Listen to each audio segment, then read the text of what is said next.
తర్వాత ఏం చేశారు? ఏముంటుంది, అంతే ఇచ్చిన స్పీకర్లో లవ్ ఫెయిల్యూర్ సాంగ్స్ పెట్టుకొని నేనే విజయ్ ఊరంతా తిరిగాం. ఆగు బ్రో, మన సిచ్యువేషన్ తగ్గట్టు ఒక పాట ఇస్తాను, విను. మనో నన్ను కరగని కుమా పదే పదే నా మనసే నిన్నే కలవరిస్తోంది, వద్దన్నా వినకుండా నిన్నే కోరుకుంటోంది. అనిత అనిత అనితామో వనిత నా అందమైన అనిత. నిజమా? మా బావ నా పేరున్న పాటలు వింటున్నాడా? అంటే నేనంటే ఇష్టమన్న లెక్కే.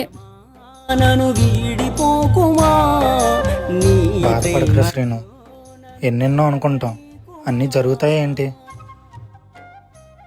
నువ్వు వెళ్ళి పడుకో విజయ్, మనకి ఈ బాధ ఎలాగా పోదు.